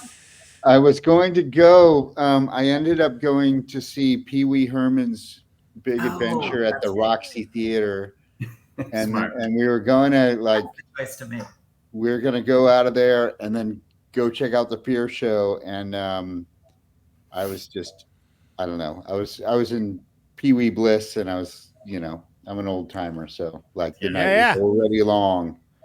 So, but I did hear that. I think one of those other original dudes, I think it might be Philo, is back in the band. Not Durf, but Philo. And there's a lot of bad blood, I think, still going on between some of the original Fear members.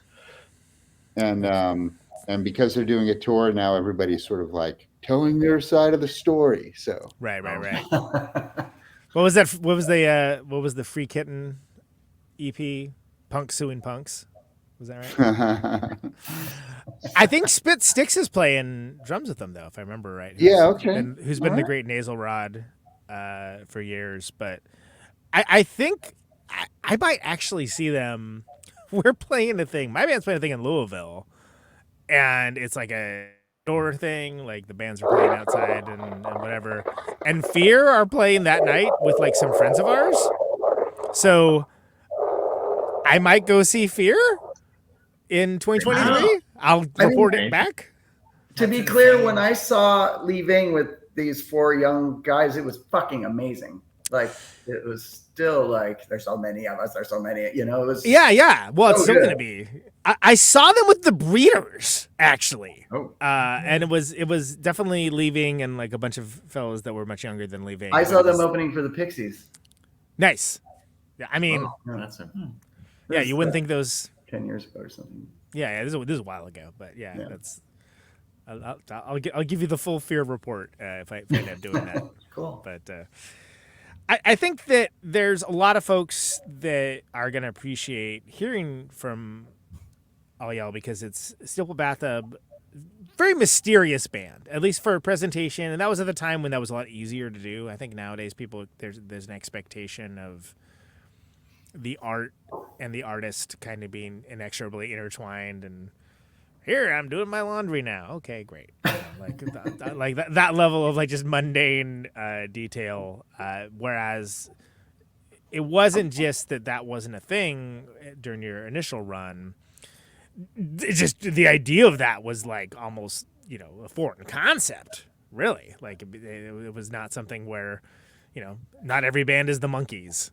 In that way, and so it's nice to first of all, I mean, I really appreciate y'all using my show as the forum, and it's a distinct honor because if I haven't said it before, and I've said it many times, I mean, Steel Bowl Bathtub is on my one of my favorite bands of all time. Definitely, at least top 10, top 20, depending on who I'm talking to, and how many bands I'm bringing up. And a band that I listen to consistently to this day. So it means a lot to me that you would do this with me, and that hopefully we can provide some excitement for potential things coming up as well, because there's a lot of people that are very curious about the band. They just don't know about it. Zines aren't a thing anymore. Zines are everyone is writing their own zine every day, and it's usually about nonsense. And it's a strange world. So I really appreciate that. Dorothy, I don't have a really elegant way to get into this, but I think I want this to be a good forum for you to talk about yourself and what's been going on with you as well, if you wouldn't mind. Oh, no, I don't mind at all. Yeah, I mean, there is no way for anybody to know that I mean, except for present company, that I came out as trans in 2011, and not long after I came out, these two were like a couple of the first people that I told via email. And it was an important coming out to these two. And it couldn't have gone better. It was like, it kind of reaffirmed my faith in humankind, but also in this relationship. So that was I don't know, in a very light way, that was kind of the beginning of reconnecting. It took a long time to do it more often and everything, but yeah, that initial communication was super important to me. Before that, I mean, that probably wouldn't have happened, but until I stopped drinking, which was 2008. So then I kind of like was deeply in recovery for a couple of years. And then as soon as I kind of had my feet under me, I realized, you know, it was time to kind of face this, that I'm trans, and I had to make some big changes in my life. So, yeah. Well, congratulations. Thank you. First of all, both of those things. Yeah, it's been a great experience. And I've had a lot of people in my corner and a lot of support from friends and family, both. So I'm really lucky in that regard.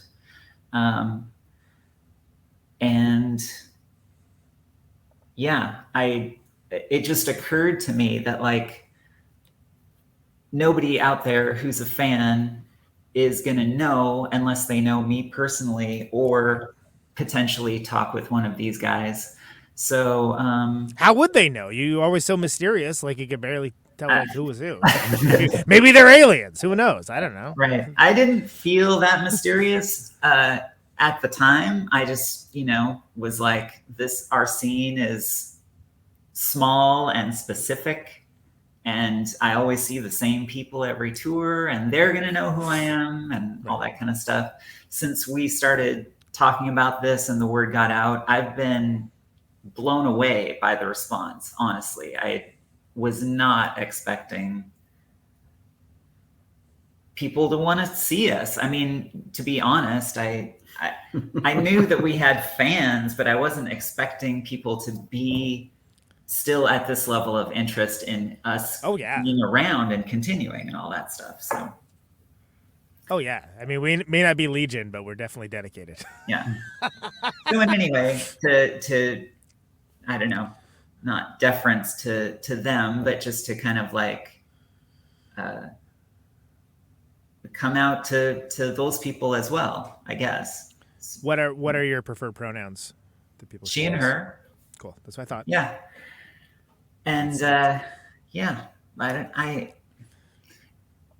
it's been an interesting process, like mentally getting around this this particular aspect of it, because my life has changed radically since I came out. Actually, since I quit drinking, and then since I came out. Both huge life events. Yeah. Both huge life events that, you know, can change who you hang out with and who knows you and your chosen family. So my music scene in Steel Pole Bathtub was not my support community after I came out. Not because I didn't want them, but because I had a whole different kind of queer, dry community that was supporting me. So that was my community, and I just kind of have stayed in that community. Since I came out, it's been great. It's been wonderful. So this is kind of like returning to my homeland or something like that, you know? Sure, totally, yeah. And it's my roots, and well, because it's also not the only thing you are, right? Like you're still the same person. You're just now you're Dorothy. So Yeah. So, I mean, obviously, lots of things have changed dramatically. Sure. And lots of things have changed in the world, I yes. mean, geez. But for me personally, I couldn't be happier that the changes that have happened. And this seems like a natural progression of that. Like it's a kind of opening up to a whole new community, which is my old community. And I hope that people are behind it. I think that we've always like had a very loving crowd, that was into us, that we connected with on a like very affectionate personal level. And so I have faith that their reaction to my being trans will be positive. Well, absolutely. But it doesn't really matter. Yeah, I mean, either way, I was going to say, We're going to play, and it's going to be awesome. It's going to be sick, so that's, Well, again. My dream is that I can be a better drummer than I was. Right. And that we can make better music as we go forward. That is thrilling news. And again, congratulations. I think it's wonderful, and again, I'm just so deeply honored that you would use this platform to let people know. It's makes me very happy because I firmly believe that punk rock, or whatever you want to call it, allows people to be who they need to be. Yeah, which was always the case, but and we had a lot of access to queer community that maybe didn't call itself queer community back in San Francisco in the late 80s and 90s, but still we were in that proximity. And the world has grown up, I like to think, talking to Mike, who talks to his daughters, the world is a different place and a more accepting place just in general. So which is good, and it's really good. Again, not as much, a little more of an untold story than some of the more shrieking, flaming skull aspects of our culture. That are out there, but something that is absolutely worthwhile and worth paying attention to. When we went to see these guys play last night, what was the middle band? Cherie were this kind of like young kids. I'm sure that there was some queer representation there. Certainly there was in the club, both in the staff and the crowd. And it was just really cool to see these queer kids going fucking nuts. Yeah. They were gnarly. In between Tom's band, Tom Flynn's band, and Cassette Prophet. It was, and all of these people that I hadn't seen in like 30 years. That's so rad. But a bunch of old people, basically, is what I'm trying to say. Hanging out and milling around together, listening to each other's music. It was really cool. Well, like I said, I'm trying to find a way to magic myself down to Texas to see this business for myself. We'll see. We'll see how that goes. I've got a lot of. You might be coming to a town near yours. Yeah. So, well, exactly. So that's if I'm. Normally, it's an asking for a friend situation. Like, no, I'm totally asking for me. I don't care about the rest of y'all. I just want to know if I get to see it. That's the important thing. Not the audience. No. The hell with the audience. If you make the assumption that we're playing further, which I think is a relatively safe assumption, but no promises. But still, the emo show is going to be special. It's gonna be great. I mean, there's some other acts on there that charitably you can say you can't catch on your average Tuesday, right? So like that's a whole it's a worthwhile thing in and of itself.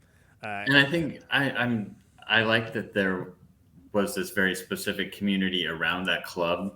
Like I think we've all had clubs like that it seems from what I hear and what I read, like that a lot of these people are going to get to see each other who haven't seen each other for a really long time. So it's like a family reunion. Yeah. So absolutely. Yeah, absolutely. It'll be very celebratory in this way of like, oh, like we're people reconnecting and people, Absolutely.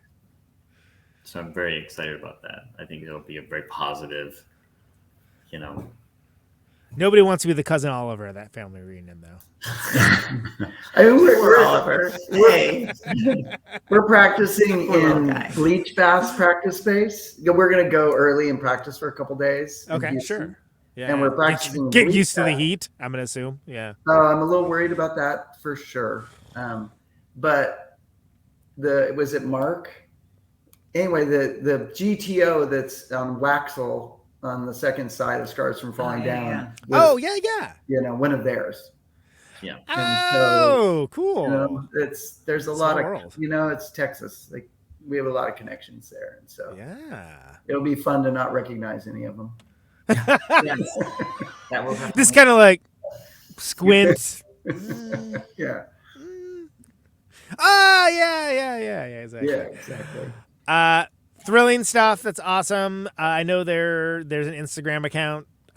Is there any other thing, social media? I know it's all toxic, terrible nonsense, but like, is there any other social media that people should be aware of if they want to find out more about what the band's up to?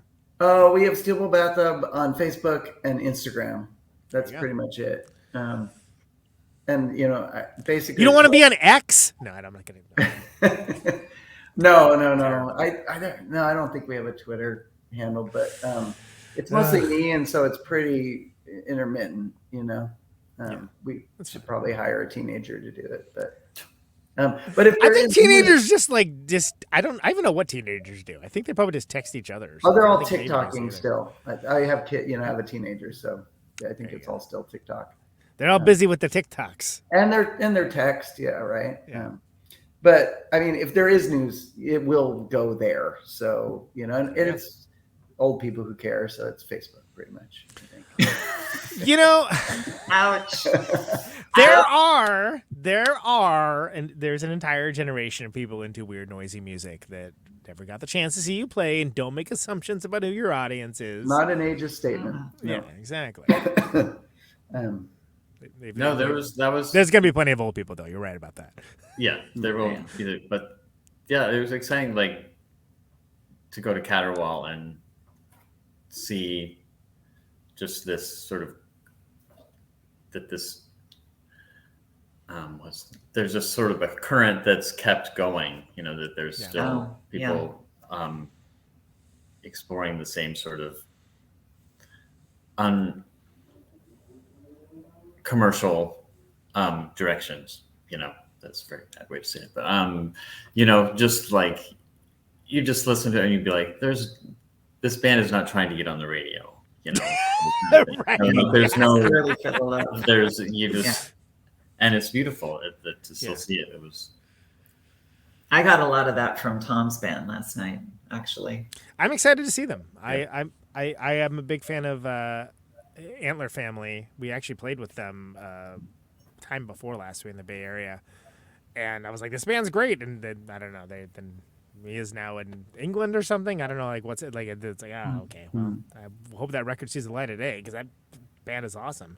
But it's great that Tom's in another band. I was supposed to have him on this show, and whatever. You know what? I'm not going to call that out. This is fine. I'm going to have Tom Flynn on at some point. Telltale's out of school, Conan. Don't do it. This is what happens when we do it at a different time. Is that it? Yeah, late night. So. Tom is still just as funny and grumpy as ever. Yeah. He's just as funny. He's more grumpy. I will. Tom Flynn fans can expect him to be on Protonic Reversal sometime relatively soon. That's a professional way of doing that, right? Yeah, it's very pro. There you go. Any parting thoughts, last bits of information, anything along those lines? Noah, you have anything you want to toss in? Do you want to give us like a progress report on the work you've been doing this week? Yeah, exactly. How many did you solder? Yeah. Oh, yeah, looking good. All right. Yeah. I had to really get down to the real nitty gritty. Excellent. The issue actually is that even when it's stopped, it still moves a little bit. That's what that sound? Oh, okay, sure. Yeah, that's the sound. I'm turning it on and off with the pedal. Yeah. But when when I lift my foot off the pedal, it's supposed to stop, but it just kind of keeps going a little bit. So maybe it's just the tension of the reel. We could fast forward it and thread it and try it again. But it's definitely a work in progress, and I don't feel like I was successful tonight. Well, luckily the show isn't tomorrow, so you got a little time to figure it out. We got time to work on it. One step closer. Exactly. But it's fun. I like solving problems and making things work and giving old things new life. Yes. Definitely. There we go. Wrapped it all up in a bow. Noah. I think he's got the job at this point, right? Yeah. Go get her like that. Yeah. So just anything else? Anything else to close this out? Well, I can't think of anything. No. Appreciate all y'all's time so much. All the music. Like I said, I'm gonna find a way to magic my way down there, if I can. Please, Conan, we'd love it. Yeah, I'd love that as well. Thank we'll you so put much. You on the guest list. How about that? There you go. Sweet's the deal. If you can fly me on your private plane, I'm there.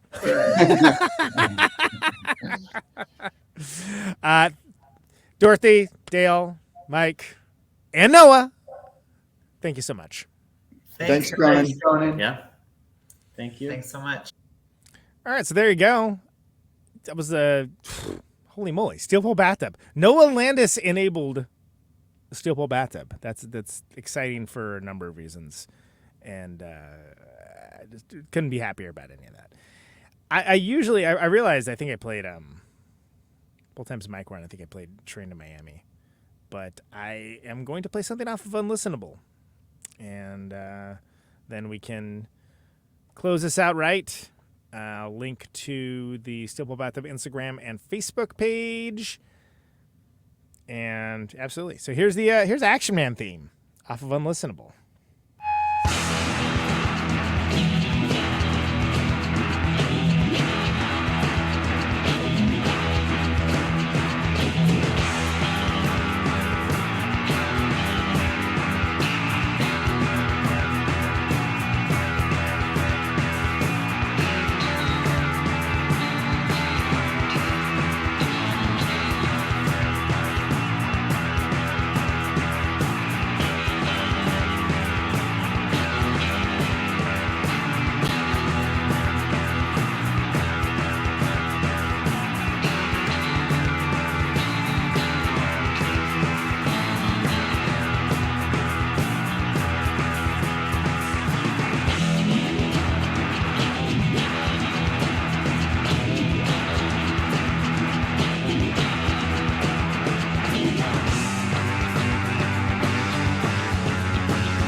Action Man theme, Steel Pole Bathtub. That's a fun listenable. That's a jam. That's the record most people still don't know. That was Steel Pole Bathtub. Mike Morasky, Dale Flattum, Dorothy Kent, and bonus Noah Landis enabled Steel Pole Bathtub. Very exciting, very exciting. If you are listening to this, I don't know, relatively soon, I don't know how to phrase this, then know that Steel Pole Bathtub is playing a show. First show in 15 years, 30th anniversary of Emos. Houston, September 8th and 9th at Rockefellers. And tickets are, I think, close to sold out. But you got Pinkus with Honky. You got the Beatnigs. I think Pussy Gillette's playing the day before. Great stuff. This has been Code Trust Protonic Reversal. Thank you so very much for listening to it. This show airs usually Thursdays, 8 Eastern, 7 Central, 6 Mountain, 5 Pacific. But with Steel Pole Bathtub calls, you do whenever they want to. Mrs. America, all the ships at sea.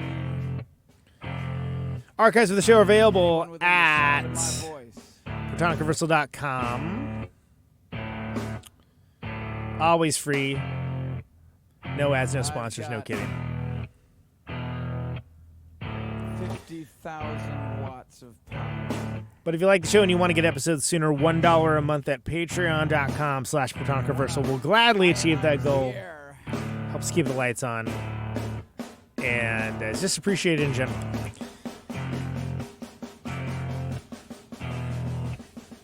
This microphone. We're on social media. Instagram, Twitter, Facebook, all that stuff. Can you hear me now? Stay safe out there. Out on Route 128. Check you later.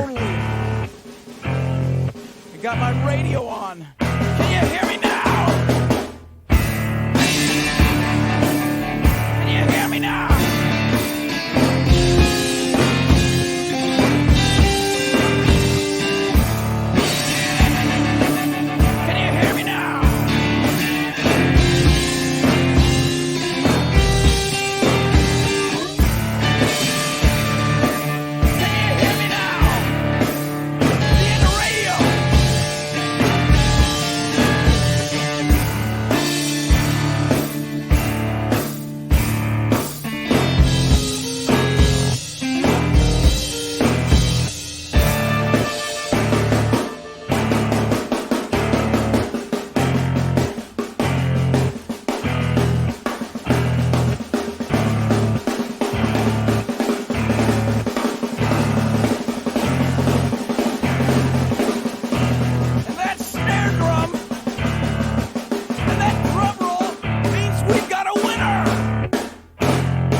Welcome to my top 10.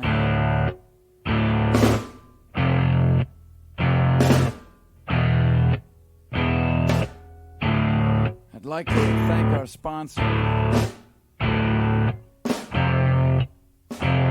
But we haven't got a sponsor. Not if you were the last man on earth. She was prepared to prove it. This one goes out to a special girl. But there is no special girl.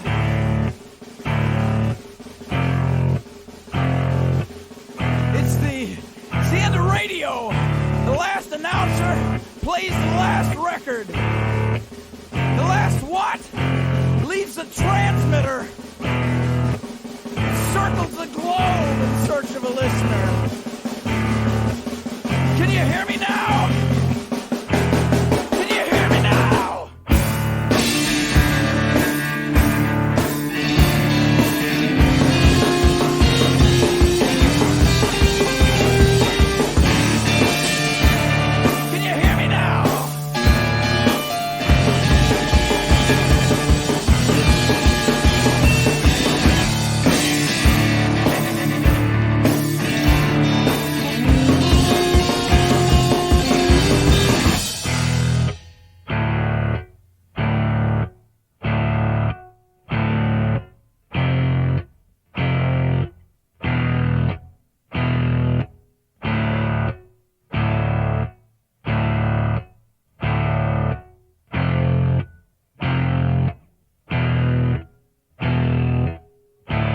really broadcasting if there's no one there to receive? It's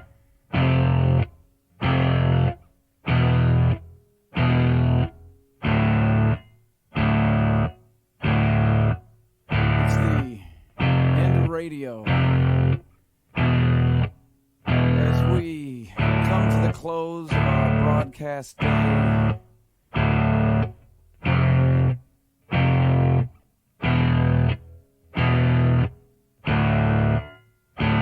got my radio on.